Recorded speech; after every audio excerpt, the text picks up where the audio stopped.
Hello प्यारे साथियों, स्वागत है आप सभी का आपके इस चैनल पे। आज आप लोगों के लिए बहुत सारे डिमांड पे फिजिक्स का भी लेकर आ गई हूँ और फिजिक्स का ये सबसे इम्पोर्टेंट सेशन होने वाला है, क्योंकि इसमें आपको 5 नंबर्स तो आने ही आने हैं। ये एकदम आप लोग इसको ना रट जाओ या किसी भी तरह से समझ लो, मैं समझाऊंगी अभी। किसी भी तरह से इसको समझ लो, पूरा याद कर लो, ठीक है, क्योंकि ये क्वेश्चन आना ही आना है। 101% गारंटी देते हैं। और गॉस थ्योरम जो है वो सबसे इम्पोर्टेंट थ्योरम है आपके पूरे फिजिक्स में। बिहार बोर्ड के लिए ये जो है ना, गॉस थ्योरम, ये थ्योरम तो बिहार बोर्ड देता ही देता है हर साल। मैं अभी आप लोगों को दिखाऊंगी कि ये क्वेश्चन आया हुआ है। देखिए 2009 का भी पूछा हुआ है और भी दिखाऊंगी। सबसे पहले ये बता देती हूँ मैं कि गॉस थ्योरम है क्या। ये तो सिंपल वाला, अब जो फॉर्मूला है वही पे ये लिखा हुआ है। The flux of electric field intensity over a close surface is equal to the net charge enclosed divided by primitive of free space, permittivity of free space. देखिए, नेट चार्ज या net charge क्या होता है, q divided by permittivity of free space epsilon naught. ठीक है, एक second रुकिएगा, यहाँ नहीं लिखती हूँ मैं। हाँ, देखिए, Q by epsilon not, net charge divided by epsilon not को ही हम लोग क्या कहते हैं, इलेक्ट्रिक फ्लक्स, फाई ई।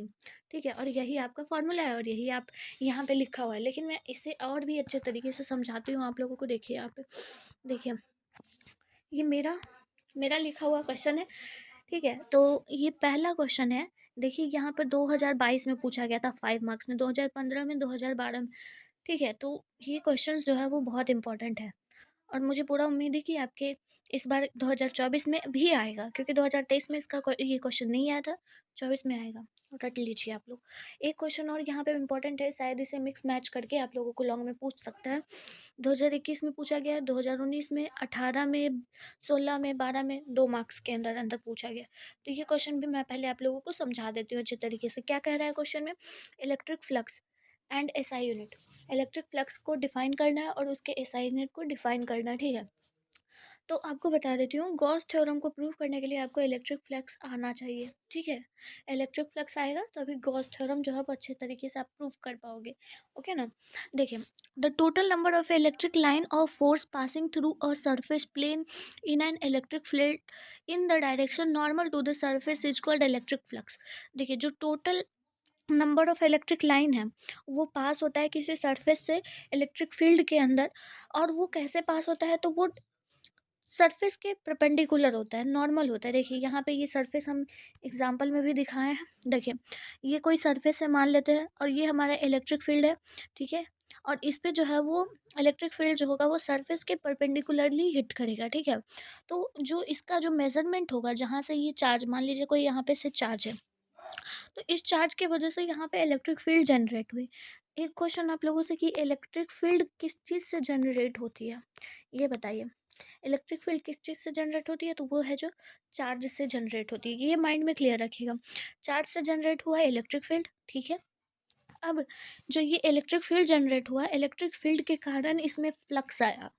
ठीक है, इलेक्ट्रिक फील्ड के कारण फ्लक्स आया क्योंकि सरफेस पे ये हिट किया। ठीक है, अब फ्लक्स आया और उसी फ्लक्स, अब उसी को हम लोग जब मेज़र करते हैं, जहाँ पर से चार्ज से मेज़र करते हैं, यहाँ से चार्ज इतनी दूरी को मेज़र करने के लिए ही हम इलेक्ट्रिक फ्लक्स का यूज़ करते हैं। ठीक है, इलेक्ट्रिक फ्लक्स का, समझ गए, इलेक्ट्रिक फ्लक्स का यूज़ करते हैं। तो ये पूरा इसका मामला रहता है। ठीक है, अब हमको ये चीज़ तो समझ आ गई कि इलेक्ट्रिक फ्लक्स होता क्या है। ठीक है, ये एक तरह का प्रॉपर्टी होता है इलेक्ट्रिक फील्ड का। इसका फॉर्मूला क्या होगा, ये देखिए, phi E is equals to E dot A. E dot A क्या है, यहाँ पे इलेक्ट्रिक फ्लक्स है, सॉरी इलेक्ट्रिक फील्ड है। ठीक है, ए क्या है, सरफेस एरिया। ठीक है, ए क्या है, सरफेस एरिया, और थीटा यहाँ पे इसके बीच का एंगल है। ओके, अब देखिए, फाई ई बराबर, एक चीज़ यहाँ पे मैं बता देती हूँ आप लोगों को कि जब भी आप लोगों का डॉट प्रोडक्ट हटता है, जब भी डॉट प्रोडक्ट हटता है तो आपका कॉस थीटा वहाँ पे झुकता है। ठीक है, तो देखिए, ए डॉट बी बराबर क्या होता है formula, A dot A vector dot B vector बराबर, फॉर्मूला आप लोग पढ़े हैं ना मैथ में, ए बी कॉस थीटा, और ए क्रॉस बी, ए वेक्टर क्रॉस बी वेक्टर बराबर होता है ए बी साइन थीटा। इस चीज़ को लिख लीजिए कहीं पे, फॉर्मूला जनरेट करने में बहुत काम आएगा। ठीक है, तो यहाँ पे डॉट प्रोडक्ट है, डॉट हटाएंगे तो ई ए कॉस थीटा बनेगा ना, तो फॉर्मूला फाइनली क्या बनेगा, pi E is equals to E A cos theta, ये बन गया ना। और यही फॉर्मूला है आप लोगों का फ्लक्स का, समझ आ गया। अब देखिए इलेक्ट्रिक फ्लक्स के बारे में कुछ जान लेते हैं। इलेक्ट्रिक फ्लक्स जो है वो एक स्केलर क्वांटिटी है, ठीक है। ये पॉजिटिव भी हो सकता है, नेगेटिव भी हो सकता है और जीरो भी हो सकता है, समझ आया। अब ये जो है आपका जो है ये ऑब्जेक्टिव टाइप में पूछा जा सकता है। सोचिए इस वीडियो को देखने के बाद आपका 10 नंबर कंप्लीट हो जाएगा। इलेक्ट्रिक फ्लक्स का आप लोगों को दे दिया जाएगा कि क्या है, स्केलर है, वेक्टर है, क्या है, तो आप स्केलर मारोगे, ठीक है। ये पॉजिटिव भी हो सकता है, नेगेटिव भी और जीरो भी, समझ आया।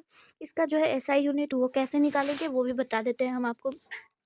देखिए एसआई यूनिट निकालने के लिए क्या करना पड़ेगा। यहाँ पे हम फॉर्मूला क्या जानते हैं, फाई ई बराबर क्या होता है, ई ए कॉस थीटा। अब कॉस थीटा को तो हटाइए दिए क्योंकि इसका विदाउट एसआई यूनिट होता है ये। अब ई बराबर हम लोग क्या जानते हैं, ई बराबर इलेक्ट्रिक फील्ड बराबर हम लोग क्या जानते हैं, फोर्स बाई चार्ज, जानते हैं ना। फोर्स का क्या होता है, फोर्स का क्या होता है एसआई यूनिट, फोर्स का होता है न्यूटन मीटर। न्यूटन, फोर्स का एसआई यूनिट क्या होता है न्यूटन, और चार्ज का क्या हो जाएगा कूलम, है ना। तो न्यूटन पर कूलम यहाँ पे हो जाएगा, न्यूटन पर कूलम। अब देखिए जब ई का हो गया न्यूटन पर कूलम, न्यूटन पर कूलम, तो ए बराबर क्या हो जाएगा, एरिया का क्या हो जाएगा, एरिया का आपका हो जाएगा मीटर स्क्वायर, है ना, मीटर स्क्वायर होगा ना। तो ओवरऑल जब आप इसको कैलकुलेट करोगे तो newton metre square coulomb inverse, ये आपका एसआई यूनिट बन जाएगा, ठीक है, समझ आ गया। ओके। अब यहीं पे ये लिखा हुआ है न्यूटन मीटर स्क्वायर पर कूलम, और ये इसका गॉस भी होता है। डायमेंशन जो है ये है, डायमेंशन भी आप आराम से ही निकाल सकते हो। डायमेंशन कैसे निकलेगा बता दूं क्या, या निकाल लोगे आप लोग। देखिए बता देती हूँ, फोर्स बटे कूलम इंटू ए, इसके बदले लिखे है ना ई ए बराबर, फोर्स का क्या होता है एम एल टी का पावर -2, ये डायरेक्टली याद रखिएगा, ठीक है। एरिया का क्या हो जाएगा एल स्क्वायर, ठीक है, और क्यू का क्या हो जाएगा 80, ठीक है, 80 हो जाएगा क्यू का। अब इसको जब कैलकुलेट करोगे आप लोग तो एम एल 3 टी का पावर -3 ए का पावर -1 निकल कर आ जाएगा, समझ आ गया ना। तो ये रहा ओवरऑल आप लोगों का इलेक्ट्रिक फ्लक्स के बारे में जानकारी।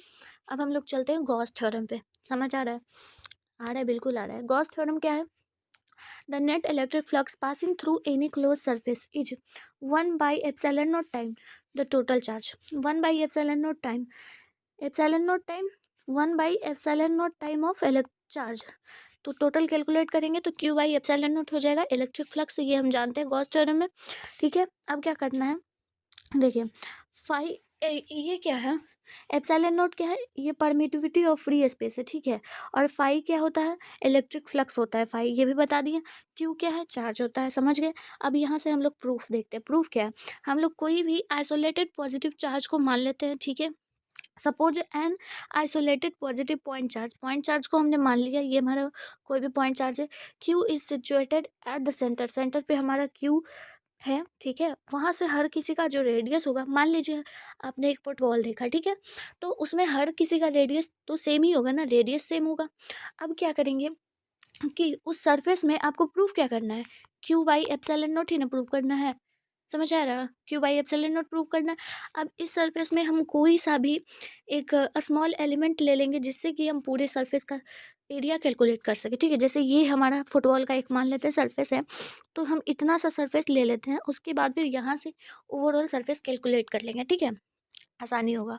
तो हमने मान लिया कि यहाँ पे आपका जो एलिमेंट ई है, मतलब कि डी ए मान लिए हम, ठीक है। डी ए का जो डायरेक्शन होगा, मतलब कि एरिया वेक्टर का डायरेक्शन और इलेक्ट्रिक फील्ड का डायरेक्शन सेम होगा, इसलिए यहाँ पे थीटा क्या होगा, थीटा जो होगा 0 होगा, ठीक है। एंगल उनके बीच का 0 होगा, समझ आ रहा है। अब देखिए कैसे लिखेंगे, हम यहाँ पे मान लेते हैं take, if we take a small element D A, D A एक स्मॉल एलिमेंट, स्मॉल के लिए हम ऐसे भी इंटीग्रेशन में डिफ्रेंसिएशन में डी ए ही लेते हैं, ठीक है। अब D5 यानी कि flux through a small element, अब उसके उस छोटे से एलिमेंट के थ्रू फ्लक्स हम लोग कैलकुलेट करेंगे, ठीक है। तो D5 बराबर क्या हो जाएगा E.DA, वहाँ पर हम लोग क्या किए थे, फ्लक्स बराबर क्या हम लोग निकाले थे ई ए निकाले थे ना, E.A, तो यहाँ पे E.DA, क्योंकि डी ए स्मॉल एलिमेंट है, ठीक है।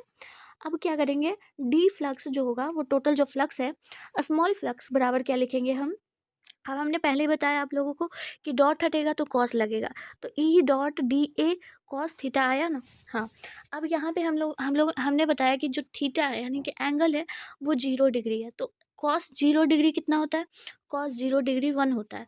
अब इसको कॉस 0 डिग्री को 1 से मल्टीप्लाई, ई डी ए को कॉस 0 डिग्री से मल्टीप्लाई करोगे तो आप लोगों के पास ई डी ए निकलेगा ना, ई डी ए निकल गया। अब क्या आएगा, अब टोटल इलेक्ट्रिक फ्लक्स देखते हैं हम लोग क्या होगा। अब हमारे पास तो डी ए छोटे से एलिमेंट के लिए इतना आया, अब मुझे बड़े से एलिमेंट टोटल ओवरऑल एलिमेंट के लिए निकालना है इलेक्ट्रिक फ्लक्स। तो टोटल इलेक्ट्रिक फ्लक्स बराबर क्या लिखेंगे, फाइव बराबर D phi is equals to overall integration, ये क्या है जो इंटीग्रेशन का साइन होता है ना, सरफेस इंटीग्रेशन उसका है, ठीक है। तो इसका हम लोग ओवरऑल इंटीग्रेट करेंगे। पहले तो हमने डिफ्रेंशिएट करके छोटे से एलिमेंट का निकाला, अब हमें इंटीग्रेशन करके जोड़ना है सारे को।